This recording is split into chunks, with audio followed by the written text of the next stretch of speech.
Denetim yok. Yalnız şöyle bir şey var. Yani zam gelmeden vatandaş kendi yandan bütün zamları yaptı sağ olsunlar.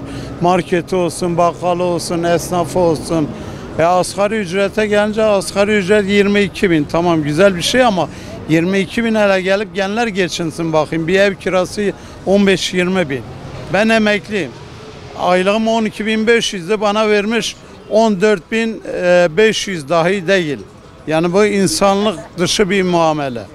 Buna yani kimse tepki yapmıyor. Aldığımız para yetmiyor. Ben ne diyeyim yani? Denetim yapılsa güzel ama denetim yeterli değil. Şimdi diyelim bir gün markette fiyat yüksek. Gitti cezayı verdi. Marketçi arkasını dönüyorsun. Onun 10 katını yapıyor. Geçenlerde bir markette süte su katmışlar. Yani bunun denetimi nasıl olacak? Bunu önce baştakiler bunu bir denetlemesi lazım. Yoksa vatandaşın elindeki bir şey değil. Bildiğim kadarıyla asgari ücrete zam geldi. 22.000 küsur oldu. Bunu yapan arkadaşlar herhalde yani kiranın bir aylık kira ne kadar, bir yağ, bir şeker ne kadar bunu göz önünde bulundurmuyorlar. Gelip geçtiği zaman işte biz zaten dükkanlara gidiyoruz. Ben şahsen her gece, her akşam alışveriş yapan bir insanım annem için, ailem için. Ben hiçbir zabıta, hiçbir denetim görmedim. Ben şahsen görmedim.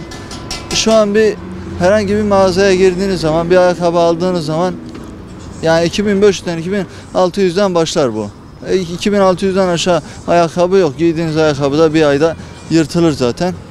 Herhalde bu zamı yapan arkadaşlar veya buna bakan arkadaşlar bunlara değinmiyor. Kimse konuşmuyor. Bilmiyorum, bunun sebebini de bilmiyorum. Lafa geldiği zaman biz tamamen özgür bir ülkede yaşıyoruz. Ama bazı şeyleri söylediğimiz zaman söyleyemiyoruz, yani korkuyoruz. Keşke yani her şey kağıtta yazıldığı gibi olsaydı. Market fiyatları şu an çok yüksek mesela. Bir vatandaş, fakir bir vatandaş ya da normal bir vatandaş gidip marketten doğru düzgün bir ev alışverişi yapamıyor.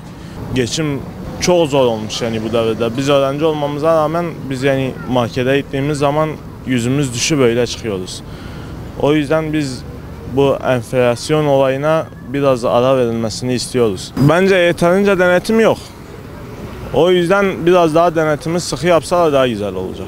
Denetim ekibi daha çok çıkartabilir. Şimdi asgari ücret diyorsunuz ki 22 TL 104 TL oldu. Şimdi böyle bazı şey düşünün, daha asgari ücret gelmeden zamlar yapıldı olanlar da oldu. Ben açıkça söyleyeyim, bak mesela ben bir yerde sitede şerik yapıyorum. 2 tane market var. Birinde elma tanesi 20 kilosu 20 lira. Birinde elma kilosu 50 lira. Sonuçta bu elma aynı elma değil mi? Nasıl oluyor o zaman bunda 20 TL oluyor da bunda 50 TL oluyor? Biz öyle ineği bir kendimize bir batıralım. Çoğaltı sonra diyor ki başkasına batıralım diyor. Market var. Orada adam şeker veriyor 26-29 liraya. Markete veriyor kilosu 52 lira. Bu nasıl oluyor? Denetim ya gene bildikleri gibi yapıyorlar.